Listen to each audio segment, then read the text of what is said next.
You wouldn't believe the day I found my tomatoes wilted, my sunflowers drooping, and the unmistakable stench of poison lingering in my garden soil. Living next door to an HOA Karen is like walking on thin ice. You never know when she'll strike next. But when I discovered she'd been sneaking around my yard with weed killer, I decided I wasn't just going to fight back. I was going to teach her a lesson she'd never forget. Let us know where you're watching from today, and if you're new here, don't forget to like this video and subscribe to join our growing community. I've always believed a man's yard says something about his character. For me, my garden wasn't just a patch of soil, it was my sanctuary. I spent hours each week nurturing it. From the bright yellow sunflowers that towered like sentinels along the fence to the thick tomato vines heavy with fruit. Every morning, I'd step outside with a cup of coffee, breathing in the fresh scent of damp soil and sweet blossoms. It was my piece of peace. That's why the sight that greeted me one Tuesday morning hit like a gut punch. My sunflowers, once proud and tall, drooped as if someone had taken the life right out of them. The leaves were curling and spotted with strange brown burns. My tomatoes, which had been bright and firm just the day before, looked like they'd been shriveled in an oven.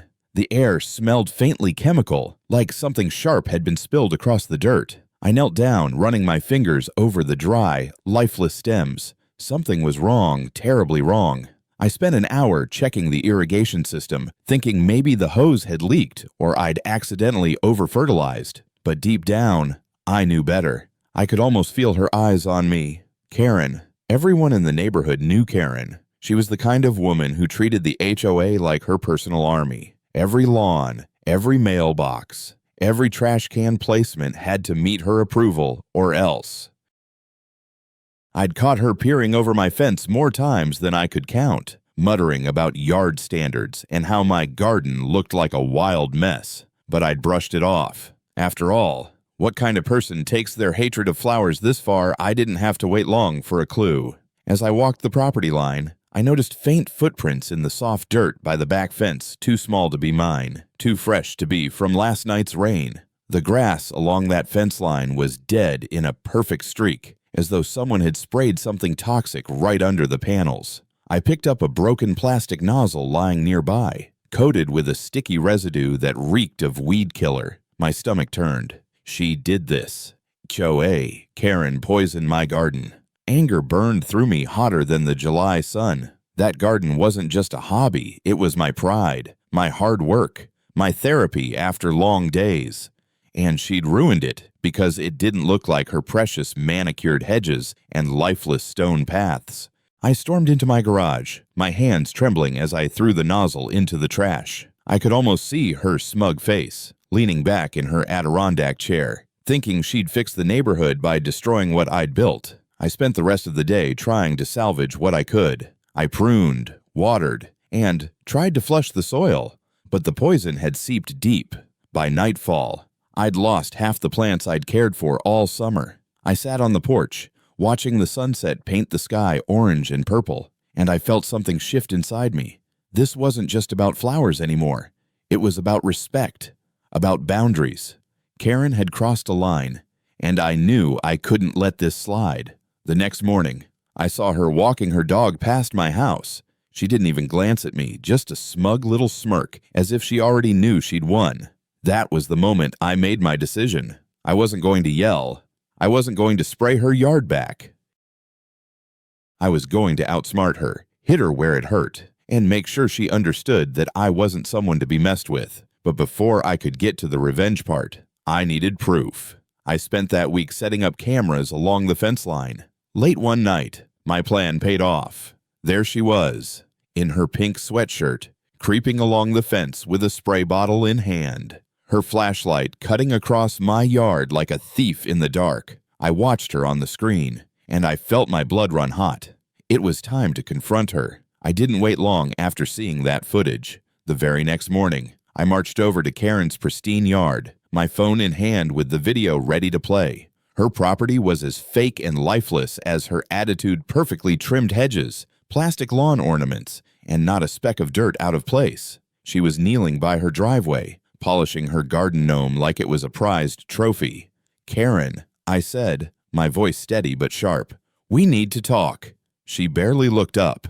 If this is about your weeds, I already told the HOA I cut her off by holding the phone in front of her. Watch. The video rolled, showing her sneaking around with the spray bottle. Her smug grin vanished, replaced by a flash of panic she tried to cover with a scowl. That's not me. That's someone else. Really? I tilted the screen. Pink sweatshirt, same haircut, same nosy attitude. Looks like you to me. She stood, brushing off her knees, and crossed her arms. Your yard is a mess. It's bringing down property values. I was doing you a favor. A favor. My jaw clenched so hard I thought my teeth might crack. Poisoning my garden isn't a favor. It's vandalism. You've crossed the line. Karen. She smirked. The kind of smirk that makes you want to tear down a fence with your bare hands. Good luck proving anything to the HOA. They listened to me, not you. Her confidence wasn't surprising. She practically ran the HOA board. She was the kind of person who knew how to twist rules and push buttons until everyone bent to her will. I realized right then that confronting her wouldn't be enough. I needed a plan that would make her pay, not just in fines or apologies, but in the one thing she cared about most: control. Still, I wasn't going to let her walk away without feeling some heat. I've got this video, I said, pocketing my phone. You so much as set one foot on my property again, and I'll take this to the police. Poisoning plants. That's property damage. Think about how the HOA will feel when they see their queen bee dragged into a legal mess. She stiffened at that, though her smile didn't waver. You wouldn't dare. Try me. I turned on my heel and walked back to my yard, my heart pounding with adrenaline. For a moment, I felt like I'd won something, but I knew better. Karen wasn't the type to back down quietly. She'd be plotting her next move before I even shut my door. Sure enough, 2 days later, I got a letter from the HOA. A fine. Apparently, my unkempt garden violated the community's landscaping rules. I almost laughed at the audacity. She'd killed half my plants, and now I was being fined for it. I attended the next HOA meeting, hoping to clear things up. The room was full of my neighbors, half of them sipping coffee, like it was some kind of Sunday brunch. Karen sat at the front like a queen on her throne, tapping a pen against her folder of violations. Mr. Turner, she said sweetly when my name came up. We've had multiple complaints about your garden. It's unsightly, overgrown, and doesn't meet our neighborhood standards. I stood up, my phone in hand again. Funny you say that, Karen, because here's a video of you sneaking into my yard with a bottle of poison. Maybe we should talk about how that violates the rules. A few gasps went through the room, but Karen was quick. This is harassment. He's making things up because he can't follow simple rules. Look at his yard. It's practically a jungle. I wanted to argue, but I could see she still had most of them wrapped around her finger. The HOA president, a tired-looking guy named Greg, shrugged and said, "Let's table this discussion and revisit the fine in 2 weeks. Mr.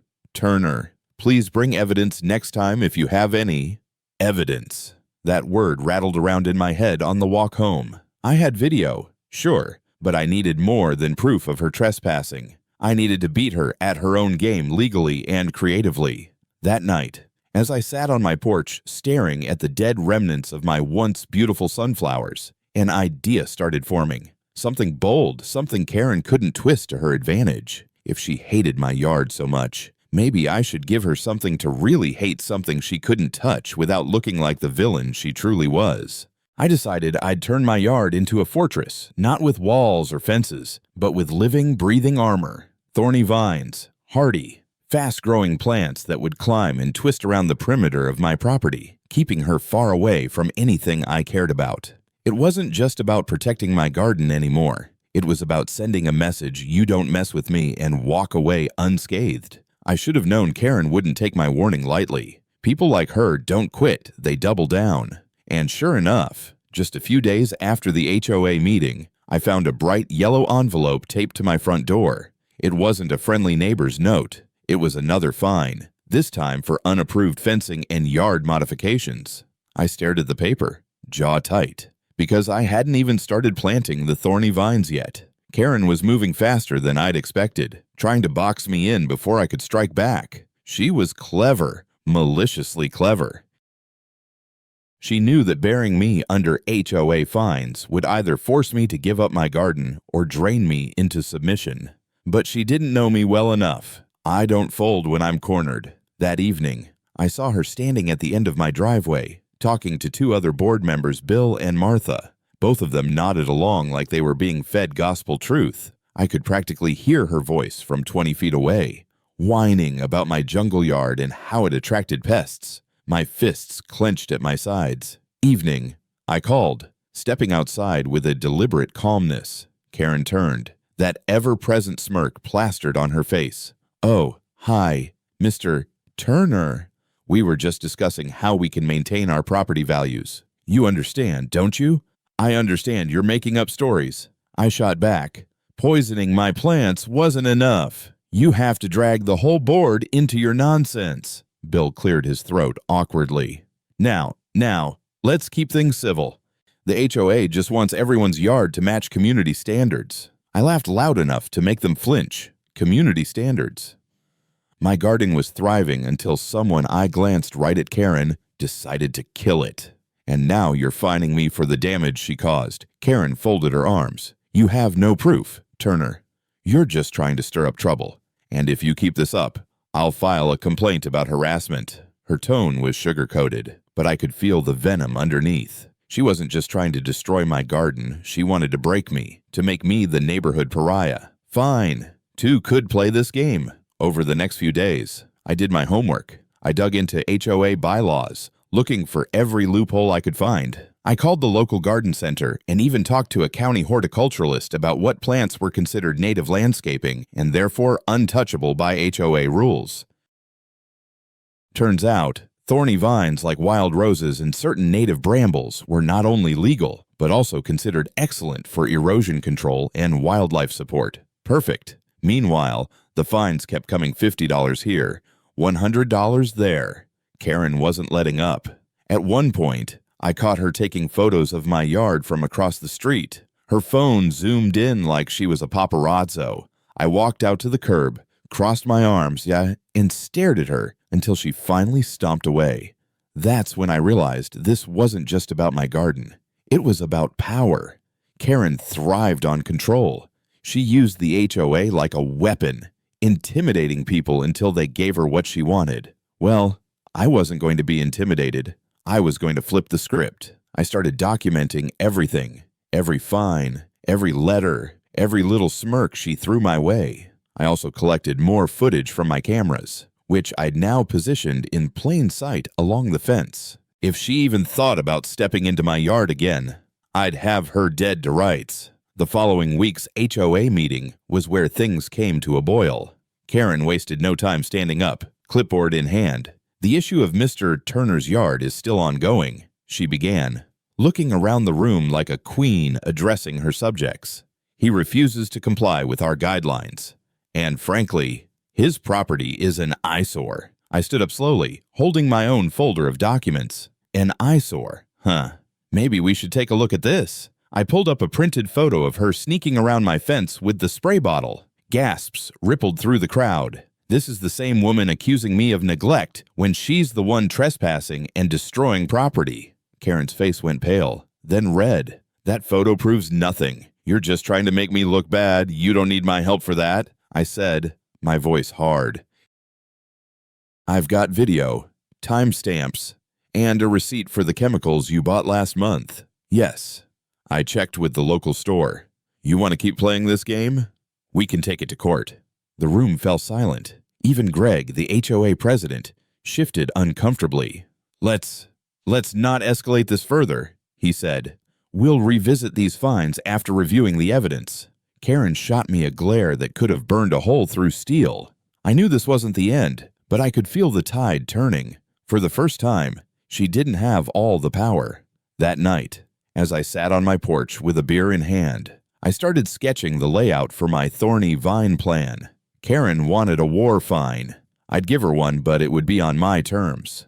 Karen wanted to make me feel powerless, but that's where she miscalculated. I've spent my life solving problems, building solutions with my own two hands, and I wasn't about to let her HOA rulebook run me out of my own yard. After that HOA meeting, I spent hours sitting in my garage with a notepad, mapping out my next move. I wasn't just going to replace the flowers she'd poisoned, I was going to transform my yard into a fortress she couldn't stand to look at, let alone touch. The idea came to me while flipping through an old landscaping magazine. There was an article about using thorny vines and native plants to create living fences. These weren't just any plants, they grew fast, spread wide, and were nearly impossible to handle without gloves and heavy-duty cutters. Wild rose bushes, pyracantha, blackberry brambles, all of them had thick, sharp thorns that could stop a person in their tracks. Best of all, they were 100% legal and even considered environmentally friendly in our county. HOA couldn't say a thing about them. I decided to line my entire property with these thorny guardians. If Karen wanted to poke around my yard, she'd have to face a wall of nature's barbed wire. The next day, I took a trip to the local nursery. The owner, a grizzled old man named Hank, took one look at me and said, "You're not looking for petunias, are you?" I smirked. "Nope, I need something tougher, something that says keep out." He chuckled and led me to the back, where the wild rose bushes and thorny vines were stacked in black pots. "These babies grow fast," Hank said, patting one of the plants like it was a loyal dog. "Once they take root, they'll make sure nobody messes with your yard." I loaded up my truck with as many as I could fit, along with a few bags of rich soil and fertilizer. It wasn't cheap, but this wasn't about money anymore, it was about principle. That evening, under the warm glow of my porch light, I began the work. I dug deep trenches along the fence line, spacing out each plant carefully. The smell of fresh dirt mixed with the faint, lingering scent of the poison Karen had used, it fueled me, reminded me why I was doing this. As I planted the first row of wild roses, I imagined her face when she realized she couldn't just reach over and pull them up. I pictured her trying to lean on the fence to glare into my yard, only to catch her sweater on a thorn. The thought made me smile for the first time in days. By the third day, the line of vines was taking shape. I worked late into the evenings, my gloves thick and my arms scratched from the stubborn brambles. Sweat rolled down my back, but with every plant I placed, I felt stronger, more in control. This was my revenge, but it wasn't just petty. It was smart. It was lasting. I even added a few ornamental touches. In between the thorny bushes, I planted bright red and yellow flowers, resilient ones that would thrive despite the damage she'd caused. The contrast was beautiful, almost defiant, as if my garden was rising from the ashes of her sabotage. Of course, Karen noticed. On the fourth evening, as I was watering the new plants, I saw her peeking through the slats of the fence, her face twisted with confusion and annoyance. "What are you doing out there?" she called, her voice sharp. "Rebuilding," I replied calmly, not even looking up.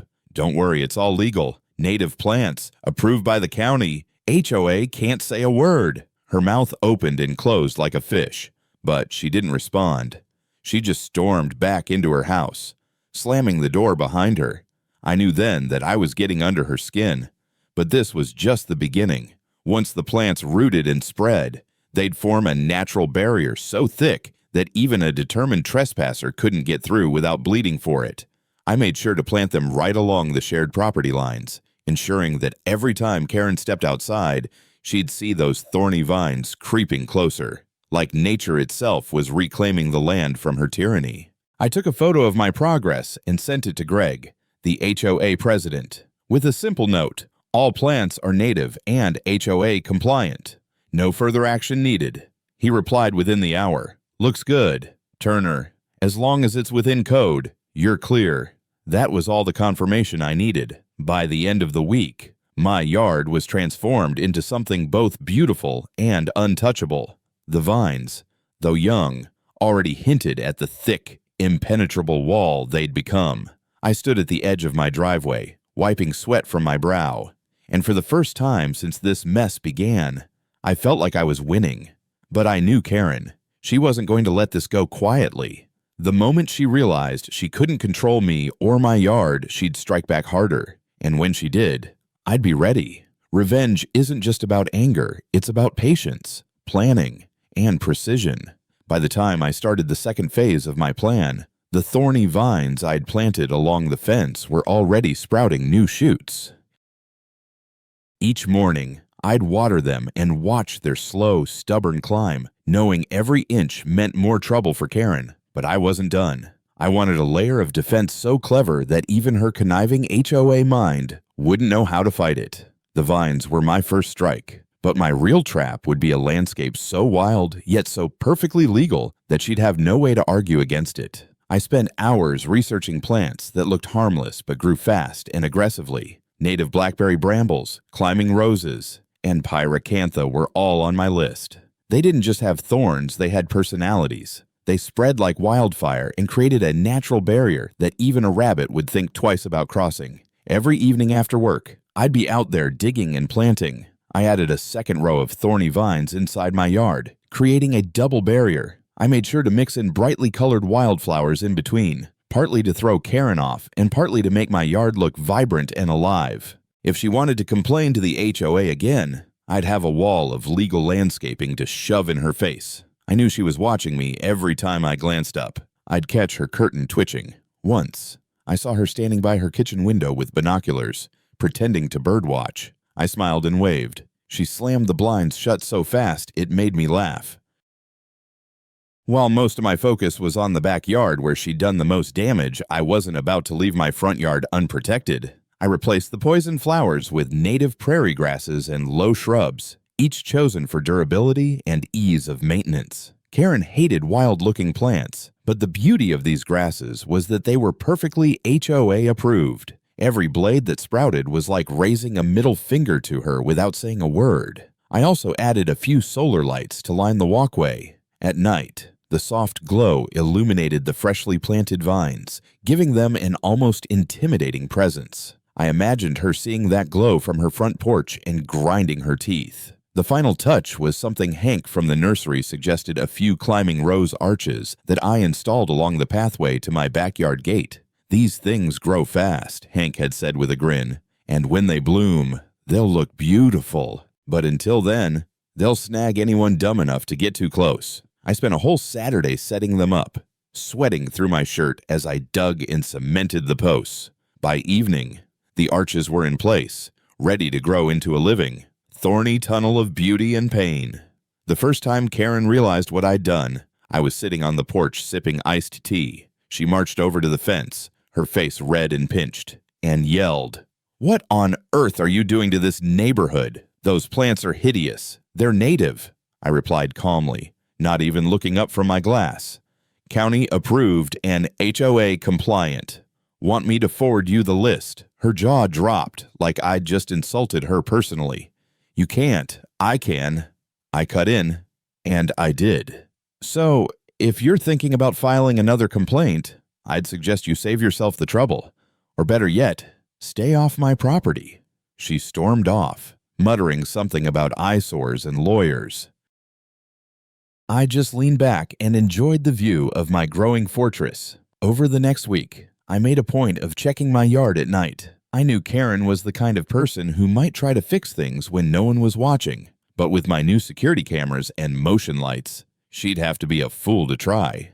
One night, I caught her standing at the property line, flashlight in hand, staring at the vines like they were mocking her.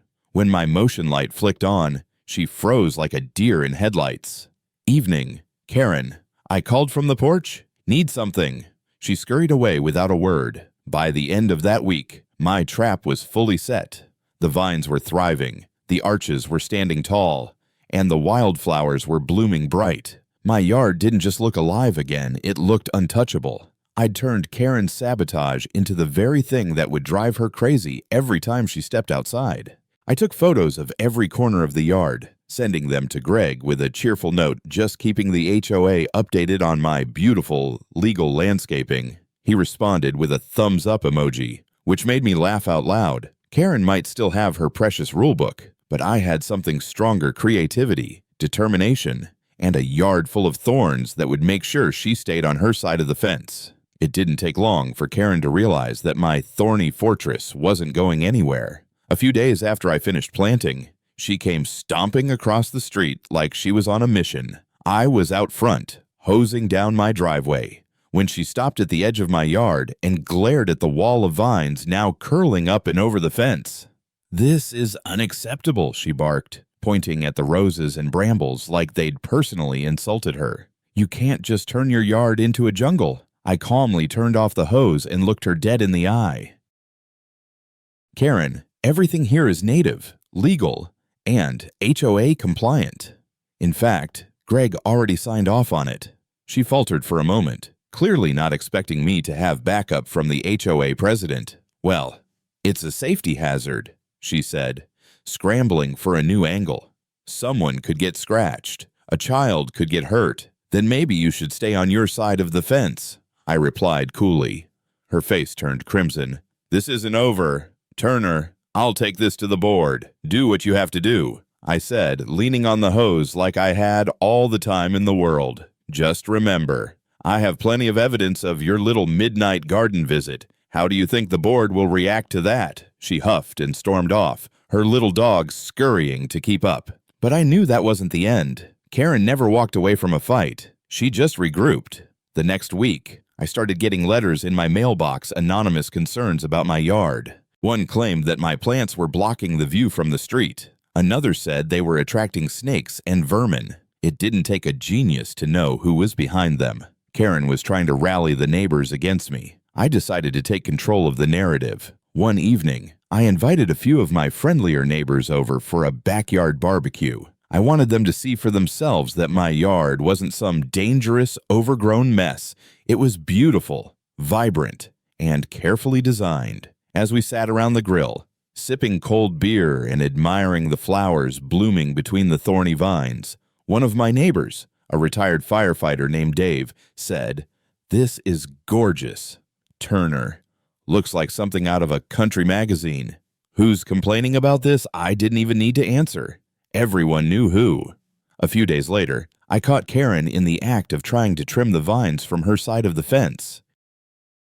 She had a pair of garden shears and was hacking away like she was in a war zone. I stepped outside and leaned against the porch railing. "Careful there," I called out. "Those thorns will tear your hands up if you're not wearing proper gloves." She jumped, nearly dropping the shears. "Your plants are invading my property," she shouted. "Funny. Last I checked, that fence is on my property line. If they're growing through, maybe you should take better care of your side," she sputtered, unable to come up with a response. Finally, she slammed the shears down on her patio table and yelled, "I'm calling the HOA go-ahead," I said with a grin. "I'd love for them to see the footage of you trespassing again." The color drained from her face, and she stomped inside. Karen wasted no time calling an emergency HOA board meeting. I showed up prepared photos, videos, even a statement from Hank at the nursery confirming all my plants were county approved. The meeting was tense. Karen started by waving around photos of my yard, calling it hostile landscaping and a danger to the neighborhood. I let her rant for a while before standing up and calmly laying out my evidence. I showed the video of her trespassing, the receipts for my plants, and even a copy of the county's landscaping regulations. Greg, the HOA president, frowned as he reviewed the documents. "Karen," he said finally, "everything here checks out. Turner's plants are legal and within HOA guidelines. We can't issue fines for this." Karen's jaw dropped. But it's ugly. Its beauty is subjective," Greg interrupted. "Unless you can prove an actual violation, this is a personal dispute, not an HOA matter." I leaned back in my chair, watching Karen's face twist with frustration. For once, she didn't have the board eating out of her hand. After that meeting, Karen stopped talking to me altogether. She wouldn't wave when passing by, wouldn't even look my way.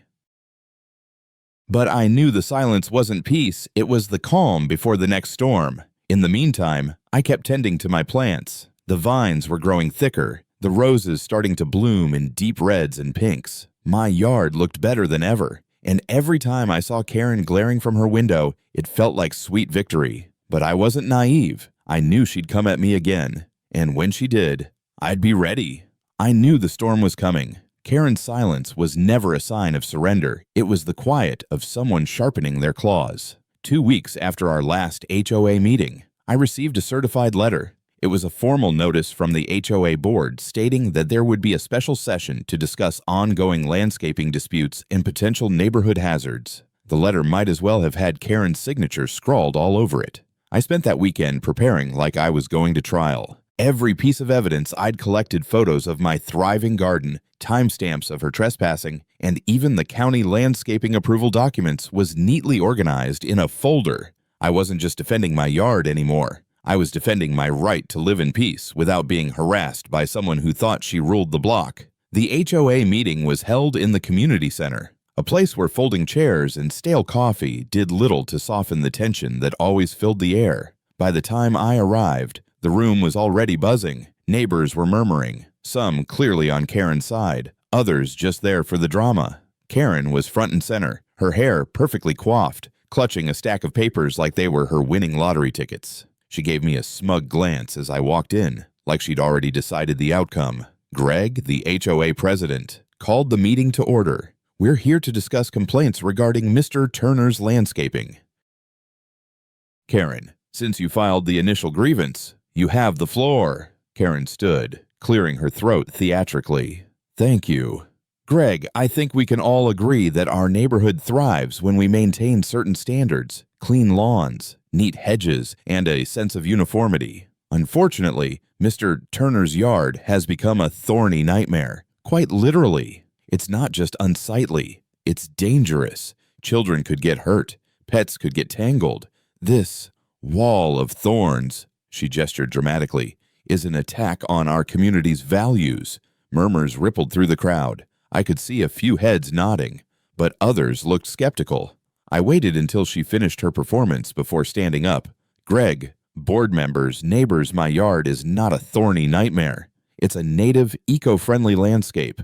Every plant I've put in is county approved and meets HOA guidelines. If Karen here wants to call it dangerous, maybe she should consider staying on her own property where it can't bother her. Karen's face twisted. You're being hostile. Turner, those plants are practically weapons. I pulled out my folder and calmly handed copies of my documentation to the board members. Here are the receipts for every plant I bought, along with confirmation from our local nursery that these are recommended for soil erosion and wildlife. Here's the county code that states native plants cannot be restricted by HOA landscaping rules.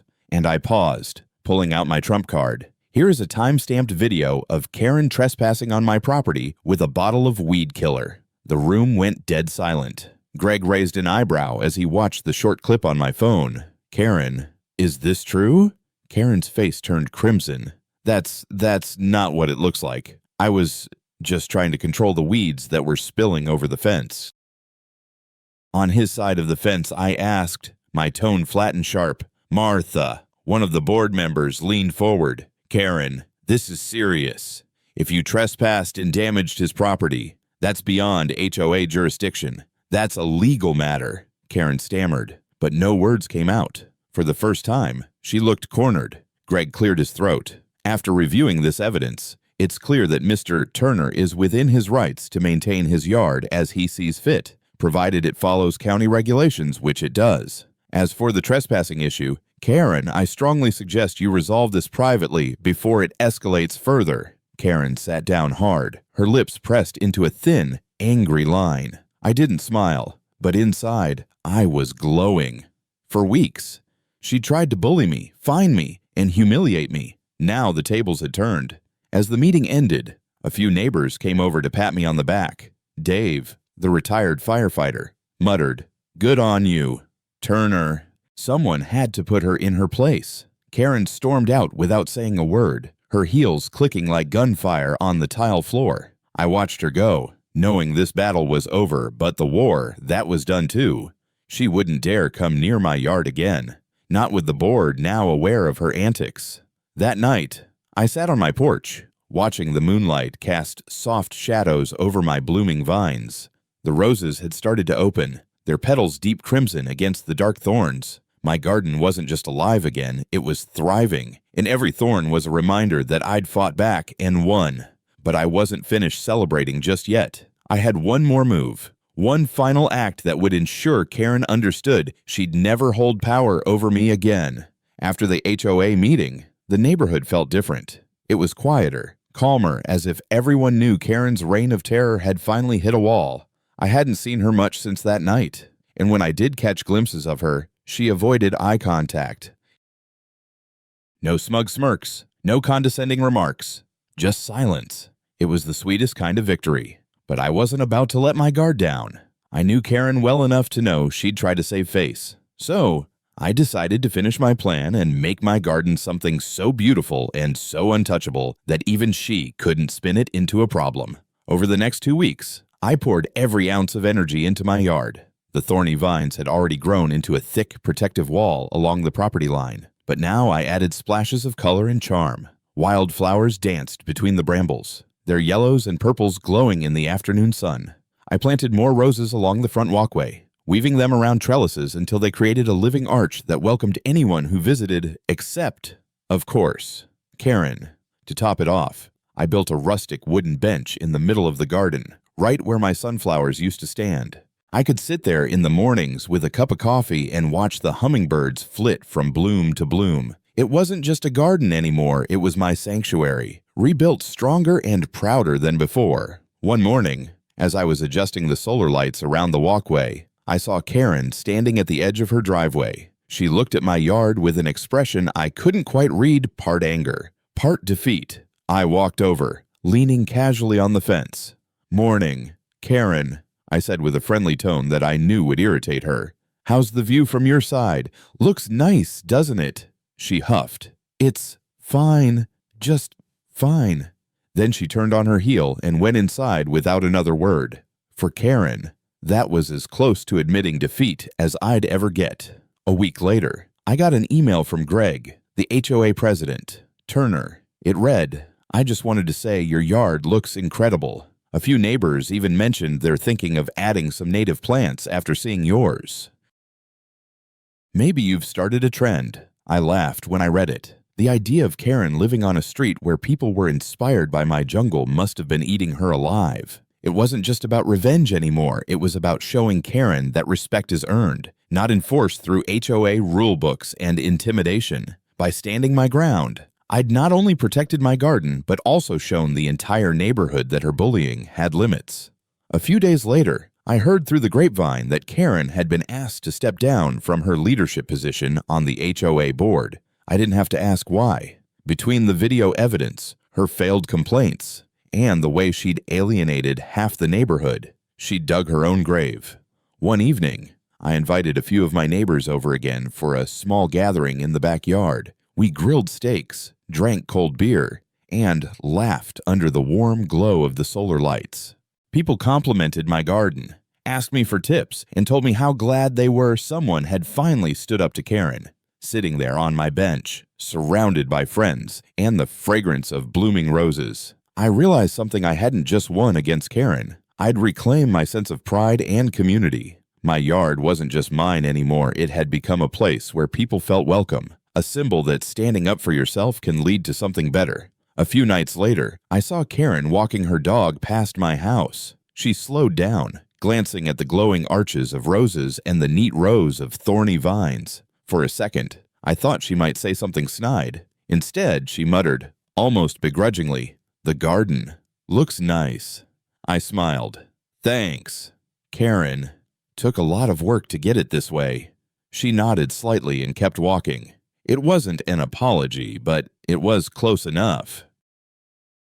Now, every time I sit on that bench and watch the wind ripple through the flowers, I remember the battle it took to get here. Karen thought she could poison my garden and crush my spirit. Instead, she lit a fire in me that made my yard stronger, brighter, and more unshakable than ever. And as far as I'm concerned, that's the best revenge there is.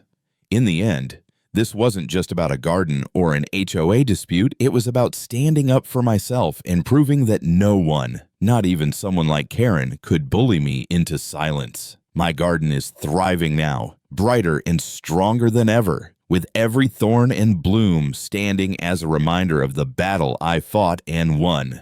Karen thought she could poison my hard work, but all she really did was fuel my determination. Life has a way of testing us, and sometimes those tests come in the form of neighbors who can't mind their own business. But when you stand firm, stay smart, and refuse to let anyone trample over your efforts. You don't just protect what's yours, you inspire others to do the same. If you enjoyed this story of resilience and well-earned revenge, make sure to hit the like button and subscribe for more HOA drama and real-life justice stories. And tell me, have you ever had a run-in with an HOA Karen? Share your experience in the comments below. I'd love to hear your story.